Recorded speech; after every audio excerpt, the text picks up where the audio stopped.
Llegamos al siguiente pilar esencial de la programación orientada a objetos, el polimorfismo. En este capítulo te explicaré lo que es y cómo funciona con unos cuantos ejemplos prácticos.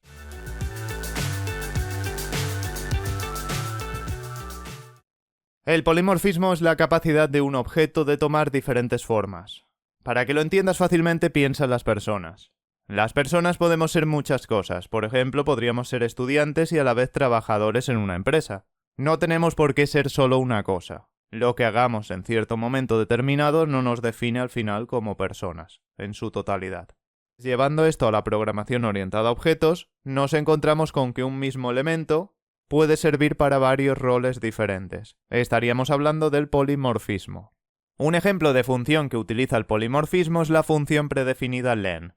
Esta es capaz de hacer más de una tarea a la vez. Se adapta a diferentes terrenos. Por ejemplo, si le pasamos una cadena de caracteres, nos dice la longitud total de caracteres que tiene.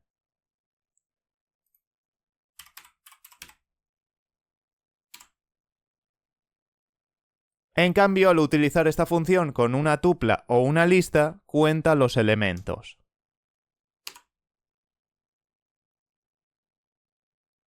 Sin embargo, si le pasamos un número de posición, como el de naranja, me va a contar, en este caso como antes, los caracteres.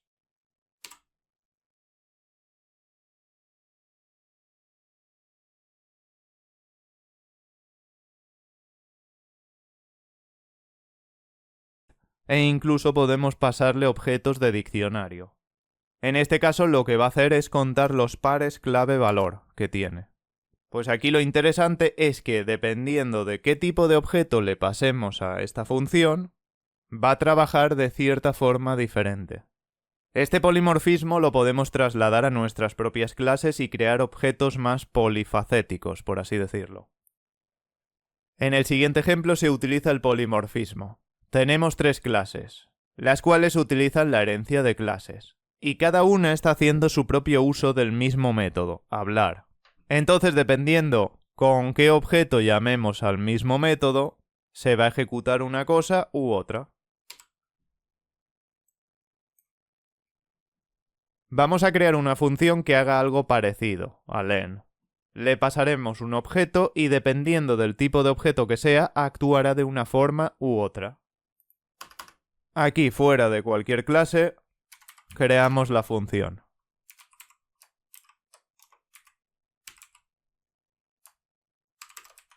Y vamos a especificar un parámetro.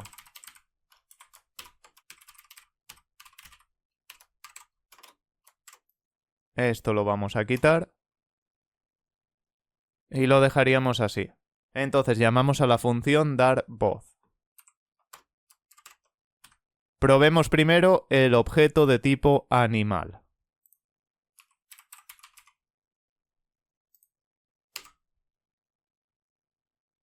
Y si le pasamos un objeto de tipo gato, como es gato, pues nos llama con otro método diferente, con el de aquí. Pues esta función, al igual que len, es capaz de hacer diferentes cosas en base al tipo de objeto que le pasemos. Anteriormente, cuando estábamos tratando los temas de las herencias de clases, hablé sobre algo conocido como sobreescritura. Esta no debe confundirse con sobrecarga. La sobrecarga de métodos es la capacidad que tiene una clase de tener 2 o más métodos con el mismo nombre, pero con diferentes parámetros. En cambio, la sobreescritura de métodos es la capacidad de una subclase de poder modificar el comportamiento de un método heredado de la superclase. Esto se consigue definiendo un nuevo método con el mismo nombre, mismos parámetros y mismo tipo de retorno. Es decir, la sobreescritura añade más contenido a una funcionalidad existente. La sobrecarga varía la funcionalidad.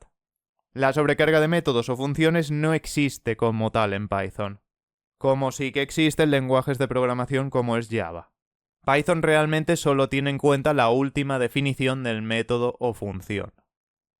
Para que entiendas todo esto mucho mejor, veamos el siguiente ejemplo. Tenemos en el mismo archivo 2 funciones llamadas exactamente igual. Ejecutamos esto y nos sale primero el resultado de esta función, 360, y el resultado de esta otra. Pero como es de esperar, si después de declarar de nuevo esta función con el mismo nombre, intentamos llamar a esto, a la función multiplicación con 4 argumentos, lo que ocurre es lo que podríamos esperar. Un error. Error de tipo: la función multiplicación toma 2 argumentos posicionales, pero se le han pasado 4. Aquí lo que estamos haciendo es redeclarar, básicamente. Entonces, en esta línea, esta función de aquí con 4 parámetros no existe. Se reemplaza en el flujo de ejecución. La posibilidad de tener un método o función que sea capaz de manejar diferentes resultados en torno a diferente número de parámetros es una gran ventaja que tenemos en otros lenguajes de programación. No obstante, conseguir esto es posible en Python, y te voy a demostrar cómo hacerlo. Un buen ejemplo para empezar a entender esto es la función predefinida range. Esta puede recibir diferente número de argumentos.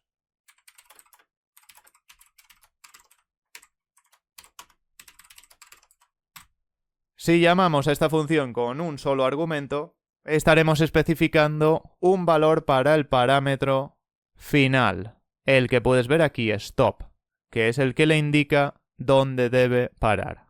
Por ahí podemos ver que tenemos un parámetro start, parámetro stop y opcionalmente un parámetro step. Inicio, parada, paso. Pues esta función está preparada para que si solo le pasamos un argumento, como es ese valor 3, se le pase a stop.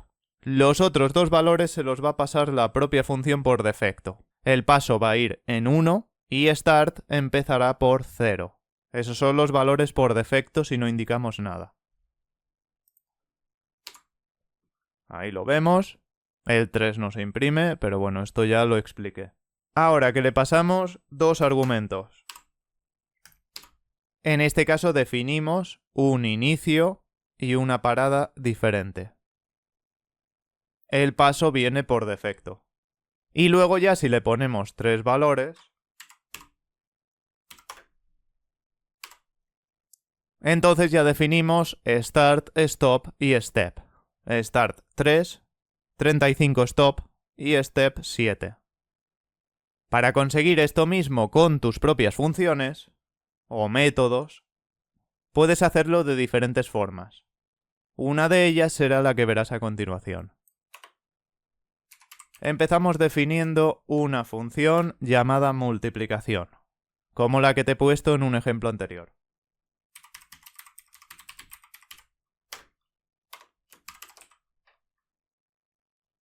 Aquí, para emular el comportamiento de lo que se mostraba en el ejemplo anterior, tendría que permitirme esta función pasarle o 2 argumentos o bien 4. Entonces vamos a escribir A y B, que van a ser los parámetros obligatorios, y luego vamos a crear 2 parámetros más que van a llevar valores por defecto, que serán C, que llevarán un known por defecto, y D también. Ahora vamos a escribir un condicional. Le diremos que si C no es un valor known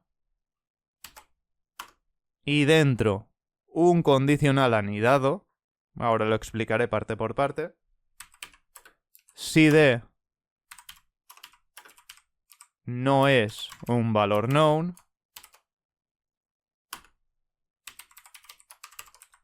imprime la multiplicación que quería hacer con 4 valores. A por B, por C,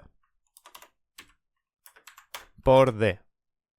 Y aquí, al if externo, le vamos a poner un else. En este caso, si no se cumple esto de aquí, se ejecutará este else, que en este caso lo haría con 2 argumentos.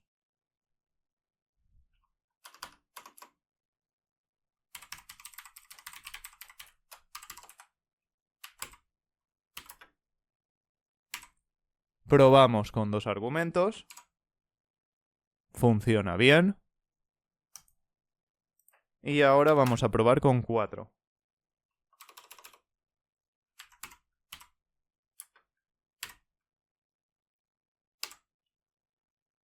Funciona bien.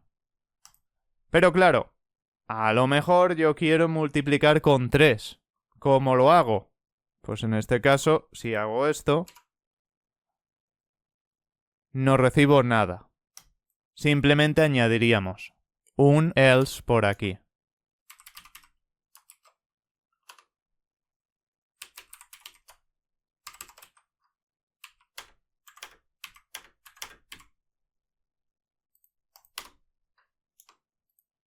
Y ahora sí, funciona correctamente.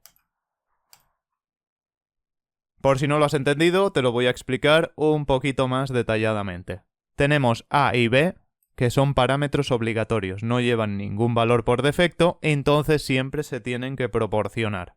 Si yo creo parámetros como C y D, que ya llevan aquí, en la declaración de la función, valores establecidos, como puede ser known, entonces no los necesito especificar obligatoriamente. Si los especifico, se sustituirá este known por el valor que especifique. Esto se hace en un orden posicional. Entonces 10 correspondería a A, 3 a B, 10 a C y si pongo otro más por aquí, a D. Aquí simplemente se hacen 2 filtros. Se dice que si el valor de C no es, con este is not, no es known, es decir, cualquier otro valor que no sea known, entonces que ejecute el bloque de código. El bloque de código lleva una regla más, para contemplar también el parámetro D. Si este también no es known, pues entonces, si se cumplen ambas reglas, se ejecutará el print con los 4 argumentos. Ya que si se proporcionasen solo 2, pues no se podría multiplicar este valor por known por known. En caso de que C tenga un valor diferente a known, por ejemplo aquí se cumpliría, pero D sí que sea known, aquí se cumpliría al no especificarlo, entonces esto de aquí no se va a cumplir y se ejecutará este else, con un print que utiliza 3. En caso contrario que no se cumpla nada de esto, es decir, pasemos 4 o 3 argumentos, pues nos quedan 2, que sería lo que hace este else del if principal.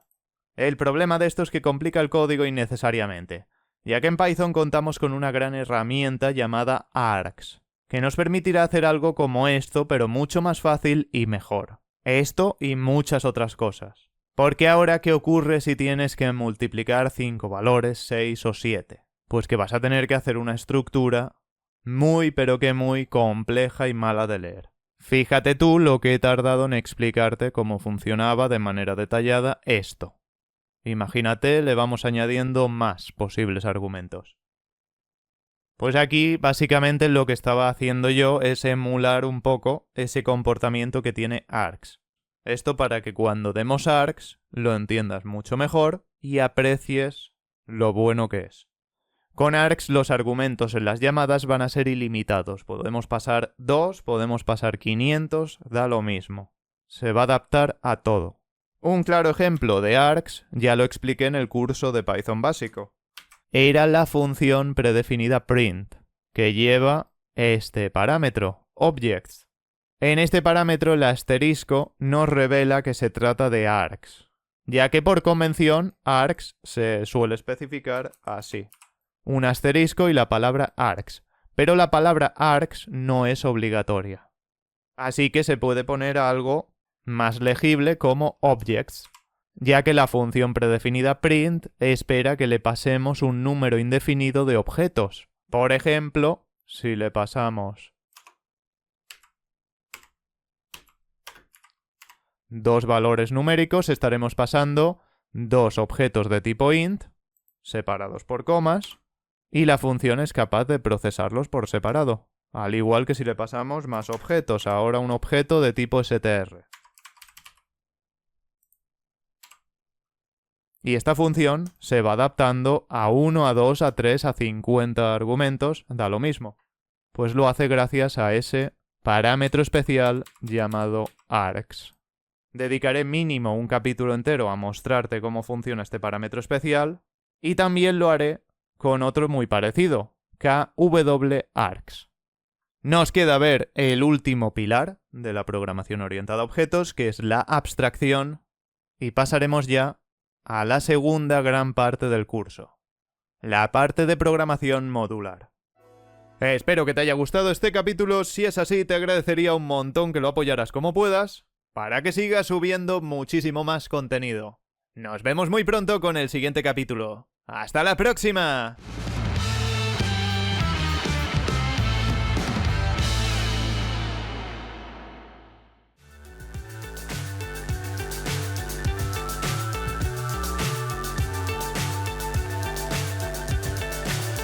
So high, I'm hypnotized. What's up is down, what's left is right. Chasing stars and holding you. I can't see the end, but we'll see it through.